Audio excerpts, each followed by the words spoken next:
പ്രതിപക്ഷ നേതാവ് V D Satheesan രാഷ്ട്രീയ വനവാസത്തിന് പോകേണ്ടി വരില്ല എന്ന് കോൺഗ്രസ് നേതാവ് രമേശ് ചെന്നിത്തല.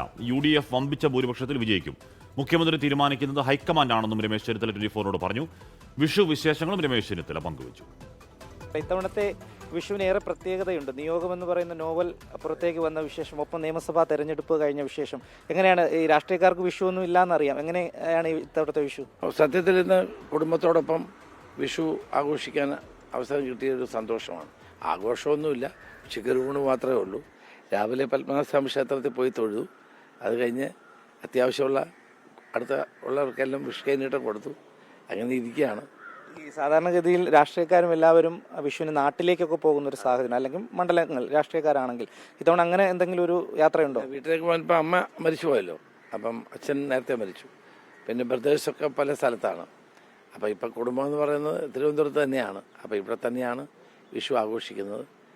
ഇനി വിഷു വിശേഷങ്ങൾക്കപ്പുറം വിഷു രാഷ്ട്രീയം കൂടി പറഞ്ഞാൽ, ഈ തെരഞ്ഞെടുപ്പ് കഴിഞ്ഞു, ഫലം വരാൻ വേണ്ടി ഇരിക്കുകയാണ്. പല സീറ്റുകളുടെയൊക്കെ പ്രൊഡിക്ഷൻ ഉണ്ട്. ചില ഇപ്പം വി ഡി ഉൾപ്പെടെയുള്ളവർ രാഷ്ട്രീയ വനവാസം സ്വീകരിക്കുന്നൊക്കെ ആക്ഷേപങ്ങളൊക്കെ നിലനിൽക്കുന്ന ഒരു സാഹചര്യം കൂടിയാണ്. എന്തായാലും ഒരു പ്രതീക്ഷ എന്താണ് ഈ മെയ് 4 ഫലം വരുമ്പോൾ? നല്ല പ്രതീക്ഷയാണ്. UDF നല്ല പ്രതീക്ഷയാണ്. വി ഡി സതീശൻ വനവാസത്തിനൊന്നും പോകേണ്ട കാര്യമില്ല.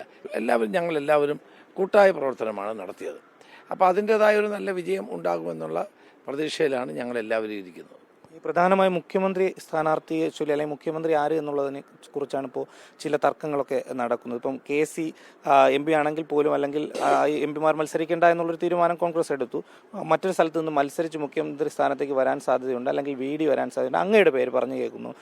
എങ്ങനെയായിരിക്കും, അല്ലെങ്കിൽ ആരായിരിക്കുമെന്ന് പറയാൻ കഴിയില്ലെങ്കിൽ പോലും ഏത് രീതിയിലായിരിക്കും അവർ മുഖ്യമന്ത്രി സ്ഥാനാർത്ഥി തിരഞ്ഞെടുക്കുക? ഞങ്ങൾ നേരത്തെ തന്നെ ശ്രീ രാഹുൽ ഗാന്ധിയും മല്ലികാർജ്ജുന ഖാർഗെജി എല്ലാ നേതാക്കളെയും വിളിച്ച് തെരഞ്ഞെടുപ്പിന് മുമ്പ് തന്നെ ഇത്തരം കാര്യങ്ങൾ ചർച്ച ചെയ്തിട്ട് അദ്ദേഹം തന്നെ പറഞ്ഞു ഞങ്ങൾ ഹൈക്കമാൻഡ് തീരുമാനിക്കുമെന്ന്. അപ്പോൾ അതുകൊണ്ട് എല്ലാവരും ഒരുമിച്ച് തന്നെയാണ് പ്രവർത്തിക്കുന്നത്. ഈ മാധ്യമങ്ങളിൽ വരുന്ന പോലുള്ള വലിയ തർക്കങ്ങളോ കാര്യങ്ങളോ ഒന്നും അർത്ഥമില്ല. ഈ തർക്കങ്ങളൊന്നുമില്ല എന്ന് തന്നെയാണ് ഉറപ്പിച്ച് പറയാൻ പറ്റുന്നത്. തർക്കങ്ങൾ ഇപ്പോൾ CPM പോലെ ഒരു നേതാവിനെ മാത്രം കോൺസെൻട്രേറ്റ് ചെയ്യുന്നൊരു പാർട്ടി അല്ലല്ലോ കോൺഗ്രസ്.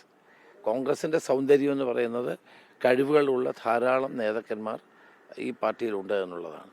അത് ഏതാണ്ട് 1 ഡസനിലേറെ നേതാക്കൾ ഇതിന് കഴിവുള്ള മുഖ്യമന്ത്രി സ്ഥാനത്തേക്കും തത്തുല്യമായ സ്ഥാനങ്ങളിലേക്കും വരാൻ കഴിവുള്ള നേതാക്കൾ പാർട്ടിയിലുണ്ട്. ഈ വിജയിച്ചു വന്ന MLA മാരിൽ നിന്നായിരിക്കുമോ മുഖ്യമന്ത്രി? അല്ല, അതെല്ലാം തീരുമാനിക്കേണ്ടത് കോൺഗ്രസ് ഹൈക്കമാൻഡാണ് എന്താ ചെയ്യേണ്ടത്. അതിനുള്ള സമയം ആയിട്ടില്ലല്ലോ. എന്തായാലും വിഷു ആശംസകൾ നേരുകയാണ്. 24 ആശംസകളും 24-ലൂടെ ശ്രീകണ്ഠൻ നായർക്കും നിങ്ങൾക്ക് എല്ലാവർക്കും എൻ്റെ ഹൃദയം നിറഞ്ഞ വിഷു ആശംസകൾ നേരുന്നു. Thank you. എന്തായാലും ഇന്നും വിഷുദിനത്തിലും തിരക്കുള്ള രാഷ്ട്രീയ ഇടപെടലുകളിലേക്ക് പോവുകയാണ് RC. ശ്രീധർ, 24 തിരുവനന്തപുരം.